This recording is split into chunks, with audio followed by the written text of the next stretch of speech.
শওকত মোল্লাদের মতো চুনোপটি নেতার কথা আমি পাত্তা দিই না। আমার লড়াই সরাসরি মমতা ব্যানার্জির বিরুদ্ধে, আমার লড়াই সরাসরি শুভেন্দু অধিকারীদের বিরুদ্ধে। যে শওকত মোল্লা যে পদে আছে সেই পদের নেতা তৃণমূলে অন্তত 200-400 আছে। সুতরাং ওই চুনোপটির কথা শুনে আমাকে হই করতে হবে এ ধরনের ব্যাপার নয়। প্রসঙ্গ যখন এসছে একটা কথা বলবো, আমাকে হারাবার উনি অত কেন মনে বাসনা। আমার লড়াইটা কার পক্ষে? আমার লড়াইটা দলিতের পক্ষ নেই, আমার লড়াই আদিবাসীর পক্ষ থাকে, আমার লড়াইয়ে পিছিয়ে বর্গের মুসলমানদের হয়ে কথা বলে, আমার লড়াইয়ে 26,000 যে চাকরি বাতিল হয়েছে, বৈধ পন্থায় যারা চাকরি পেয়েছে তাদের চাকরি ফিরিয়ে দেওয়ার লড়াই।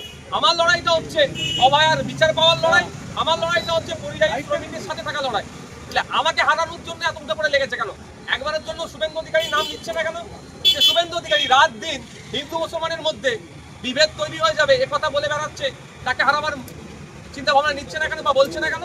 তারপরেও বলছি কে হারবে কে জিতবে সময় কথা বলবে। 2026 সালের পরে তৃণমূল দলটা থাকবে নাকি সেটা এখন দেখার বিষয়। উনি অনেক কথা বলেছিলেন মমতা ব্যানার্জি সম্পর্কে, যখন তিনি সিপিএম এ ছিলেন অনেক গল্প শুনিয়েছিলেন। আর উনি ওনার যে চ্যালেঞ্জ, আমি মমতা ব্যানার্জির সাথে আমার চ্যালেঞ্জ, তৃণমূলীদের কথা আমি পাত্তা দিই না। কিছু হবে না, ওটা রিপোর্ট করলে ঘোড়ার ডিম হবে। ন্যাশনাল হিউম্যান রাইটস কমিশন যাকে নটোরিয়াস ক্রিমিনাল বলেছে, সে বাইরে দাঁড়িয়ে ঘুরছে, বড় বড় নিদান দিচ্ছে। ন্যাশনাল হিউম্যান রাইটস কমিশনের দেওয়া সার্টিফিকেটে সে এখন জেলের ভাত খাচ্ছে না। আর ওই রকম কত কমিশন আসলো গেল পশ্চিমবাংলাতে, ওই তৃণমূলকে এখন সমালোচনা হচ্ছে। বিজেপি আমার মনে হয় বিজেপি পাঠাচ্ছে ড্যামেজ কন্ট্রোল করার জন্য।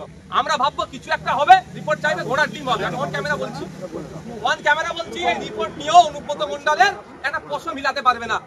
কারণ এই অনুব্রত মণ্ডলের নেত্রীর সাথে তৃণমূলের যে নেত্রী তার সাথে বিজেপির সুসম্পর্ক আছে। শওকত মোল্লা বলেছেন আপনাকে ভাঙড় থেকে হারাবে,